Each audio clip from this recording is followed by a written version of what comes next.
Soal pembangunan patung Soekarno di Banyuasin, Sumatera Selatan yang dinilai tidak mirip oleh warga ini, kita bahas bersama dengan sejarawan JJ Rizal. Selamat sore, Mas Rizal. Mas Rizal sepertinya masih di mute Zoom-nya. Selamat sore.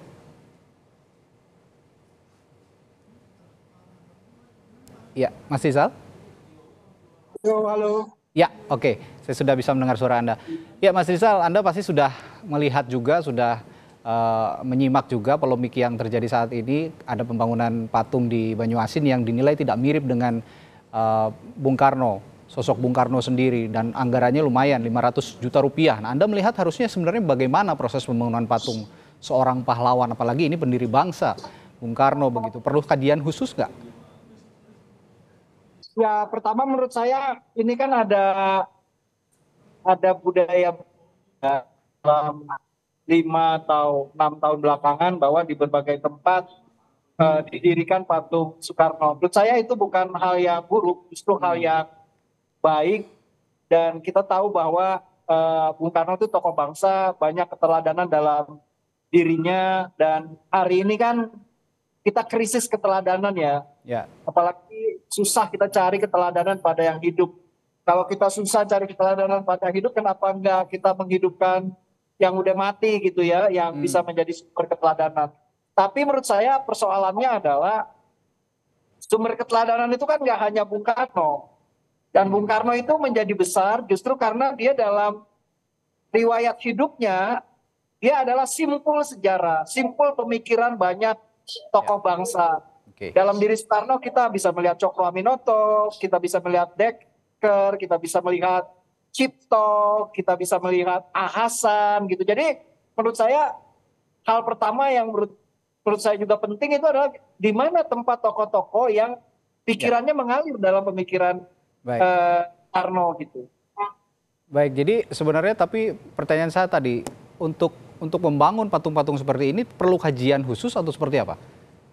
Ya, menurut saya justru perlu kajian khusus bagaimana tidak terfokus pada Bung Karno. Dan memang riset itu menjadi penting ya. Jadi kenapa Bung Karno harus digambarkan tunggal? Kan dia bisa digambarkan bersama dengan pahlawan-pahlawan yang lain. Dalam kelokalannya begitu ya, kaitan misal Bung Karno di Jakarta dengan Husni Tamrin, atau Soekarno di Bandung dengan Dekker, Soekarno di Surabaya dengan Cokro Aminoto gitu. Jadi menurut saya kajian itu sangat penting, bukan hanya untuk mengetahui karakter dari wajah Bung Karno, pakaian Bung Karno, mau dipilih dari masa yang mana begitu ya. Mas Rizal. Penting, tapi juga menurut saya untuk mengetahui sebenarnya kita memahami Bung Karno nggak mungkin tanpa memahami tokoh-tokoh yang lain gitu. Iya, Mas Rizal, tapi kan ini sudah terlanjur ramai begitulah ya, bahkan viral di kalangan netizen, di media sosial juga sudah banyak gitu yang tersebar berita-berita soal Bung Karno yang tidak mirip ini di Banyuasin. Tapi menurut Bung Rizal sendiri, ini mirip apa enggak sih? Bagaimana, Mas? Menurut Bung Rizal sendiri, kalau Anda melihat secara visual begitu, patung yang dibangun di Banyuasin ini mirip nggak dengan Bung Karno? Ya, persoalannya memang itu kan karya seni ya. Setiap seniman punya cara menangkap wajah Bung Karno. Ya, jadi itu urusan estetika. Tapi menurut saya bagaimanapun patung itu kan dibuat dengan tujuan. Kalau tujuannya untuk merayakan Bung Karno, mengenalkan Bung Karno sebagai tokoh bangsa yang penting, mungkin diskusi kita harus dinaikkan, bukan sekedar oh ya wajahnya tidak mirip, wajahnya berbeda, ya, tapi juga harus dinaikkan. Dalam konteks bahwa apakah kita harus menggambarkan Bung Karno terus sendiri? Sementara Bung Karno menjadi besar kalau dia bersama tokoh yang lain, karena dia simpul pemikiran dari banyak tokoh itu.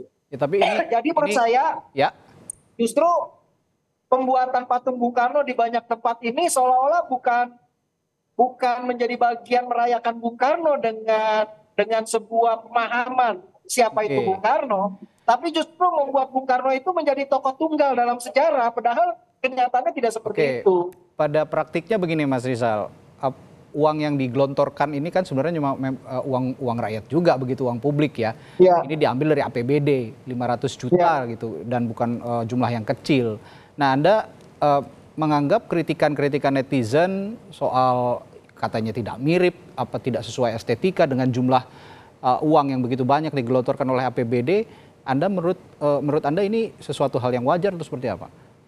Ya itu menurut saya korupsi ya, bukan hanya korupsi dalam artian uang rakyat dan menghasilkan sebuah produk yang tidak mirip dengan yang dijanjikan yang Bung Karno, tapi jauh lebih luas lagi juga korupsi terhadap sejarah. Oke, ya. Karena Bung Karno itu digambarkan sebagai sosok yang besar secara sendirian, sebenarnya besar bersama banyak tokoh bangsa karena dia simpul sejarah. Nah ini menurut saya ada double korupsi, ada berlapis-lapis korupsi, bukan hanya lapis korupsi dalam artian wajahnya yang dikorup sehingga tidak mirip, tapi juga sejarahnya itu yang jauh lebih penting menurut saya. Tapi ini fenomena yang disebut sebagai desoekarnoisasi ya, pemosilan pemikiran Bung Karno. Jadi Bung Karno itu dipahami secara cepat, secara kerdil begitu ya, dan itu yang menghilangkan aspek bukan hanya penangkapan wajah Bung Karno, tapi penampakan biografis Bung Karno sebagai tokoh bangsa. Ya, Mas Rizal, ini kan sekarang dituntut untuk dikoreksi lah begitu ya, diperbaiki untuk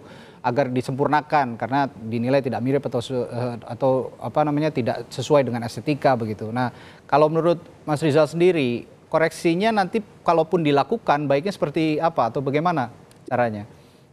Ya menurut saya koreksi yang pertama yang harus dilakukan secara estetika. Bagaimanapun itu patung tokoh bangsa. Tentu saja orang harus mengenali patung itu patung siapa. Kalau janjinya adalah itu patung Bung Karno, maka harus dicari dari foto atau gambar yang mana yang menggambarkan patung itu miripnya dengan gambar yang diacu gitu ya. Yang kedua menurut saya juga sekaligus harus ada revisi atau koreksi bahwa patung Bung Karno didirikan itu dengan gagasan apa? Gagasan merayakan Bung Karno, merayakan bagian apanya? Kan banyak patung Bung Karno muncul tapi tidak ada deskripsi atau penjelasan. Alasannya apa Bung Karno ada di situ? Baik, itu harus dikaji kembali meskipun nanti direvisi, perlu riset mendalam sepertinya yang juga harus dilakukan termasuk juga kalau menghargai semua pahlawan-pahlawan yang ada di Indonesia begitu ya Mas Rizal ya. Baik. Ya artinya kalau buat sesuatu yang berkaitan dengan sejarah, ya ingat ada sejarawan. Dan harus riset, kerja bareng. Karena kalau nggak melibatkan mereka ya jadinya bisa kacau. Bukan hanya sejarahnya, tapi juga kacau wajahnya ya.